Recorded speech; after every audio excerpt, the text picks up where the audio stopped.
Hey everybody, this is Joe Toppin here, and I got a package in the mail. I actually got in the mail a couple weeks ago, but I didn't really have a chance to shoot the video. And when I did get the box open, shot the video and everything, it turned out I was sent one of the copies that had the wrong kind of map in it. So I thought, let me just start all over. So I'm going to go ahead and do a box opening here, but it's, I think, the second time I've done this. So. Alright, first of all, this is Commands Colors Napoleonics Epic, the long-awaited Epic Battles expansion to the Commands Colors Napoleonics system. So, comes in the big, thick GMT box, which is a little bit different from the other expansions. The other expansions came in a smaller profile box. There was expansions for each of the nationalities. You have the Austrians, the Prussians, Russians, Spanish, and so forth. So this is our first shot of looking into the epic size battles. So first thing you see in here is a bag full of blocks. So lots of stickering here that we'll need to work on. Looks like some new dice are included, to which labels will need to be affixed. By the way, if you happen to own a copy of the 150th anniversary edition of Battle Cry, the dice for that are really nice. You don't have to put stickers on them, and it's the same die face distribution as the Napoleonic system, so you can actually use those dice. So if you don't want to use the ones that have the stickers, there is an option for that. Alrighty. What else we got in here? We have some scenario cards for the epic-sized scenarios. So let's see. These are all double-sided, and there is 1, 2, 3, 4, 5, 6. So there's 6 of these. So a total of 12 epic-sized scenarios. Inside here is a glossy rulebook. Those of you that watch my videos, you know I'm not a fan of the glossy. I really do prefer the semi-gloss. But these, and most of the Napoleonics system ones have the semi-gloss, so this is a little different.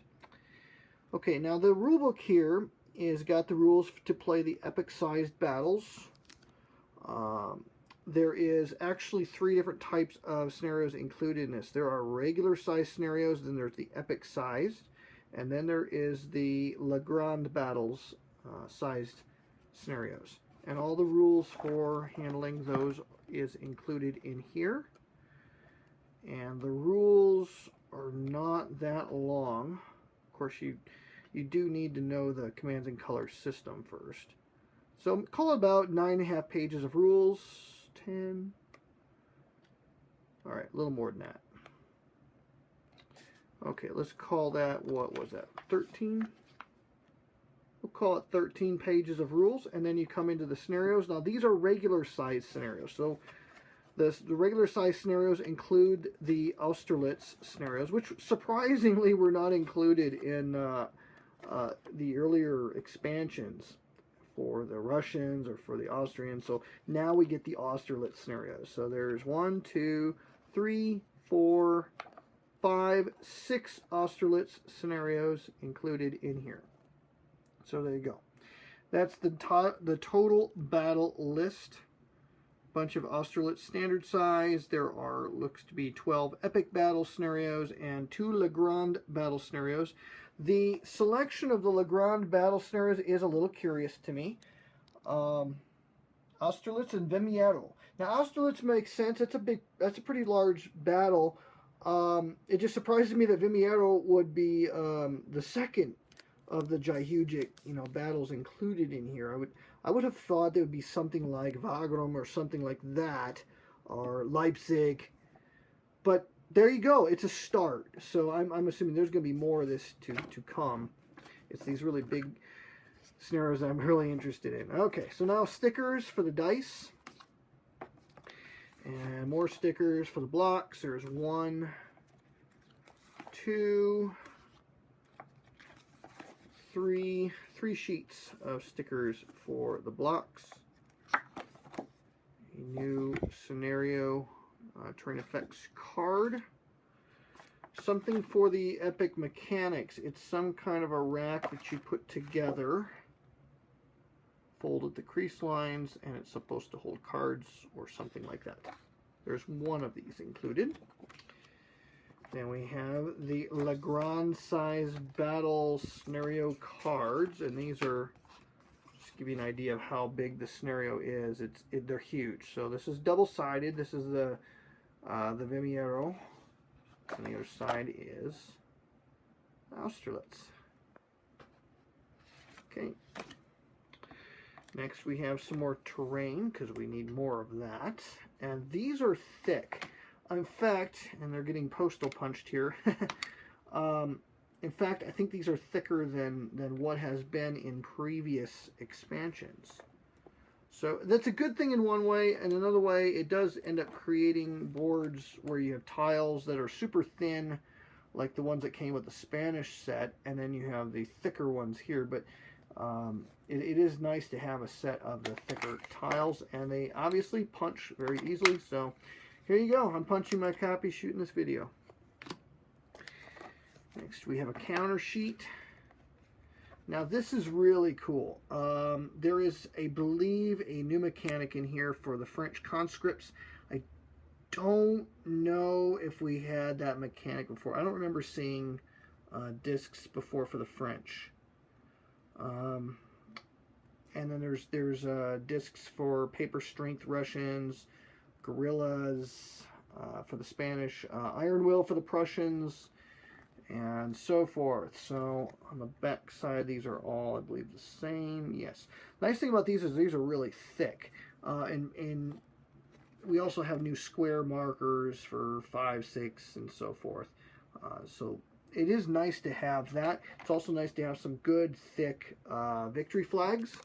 In the past, what I've done is I've actually taken those squares and I've glued the thinner white core counters to spare blocks in order to make a nice stout square marker. And then for the really thin guerrilla action discs that came with the Spanish expansion, what I did is I mounted those, I glued those onto round plastic chips, the same type that you find like with Axis and Allies, those different colored ones. You can buy tubes of those colored chips at most game stores.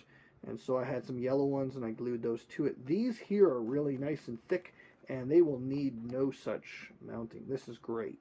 I'd love to have another one of these with the square markers 1 to 4. Alright, next in here is some maps. Now these are the maps for Legrand battles, and basically it is the size of 2 standard map sheets. You put them side by side on the board, and so it'll take up probably, I think it's not going to quite fit on this table. This is a 6-foot table, and I think that this will not actually work on this. I think I need actually 8 feet to make this happen. That's just a guess. Maybe it is 6 feet. Let's see, 34. No, 6 feet should do. Sorry, doing the math in my head. 6 feet should do. Now, something you should know about these, the Legrand battles maps are the card stock. These are not hard mounted. It is card stock. For the epic battles, now these are the larger sized, but not double sized. Okay, it's kind of a medium sized. You have standard size scenarios, then you have epic, and then Legrand. For the epic, there is 2 maps in here, and what happens is they both fit side by side, and it's bigger than your standard, it's wider than your standard sheet, but it's not as wide as that guy. Let's put it that. It's a little bit more than 3 feet in width. I want to say it's about 4 feet wide, because I was laying some plexiglass over it just to kind of get an idea, a ballpark idea. And so that is the different maps that come with it. I'm not going to fold this out. It's basically just green terrain and a little bit wider for the epic scenarios. There you go. That is Commands and Colors Epic Expansion, and that's what comes inside the box.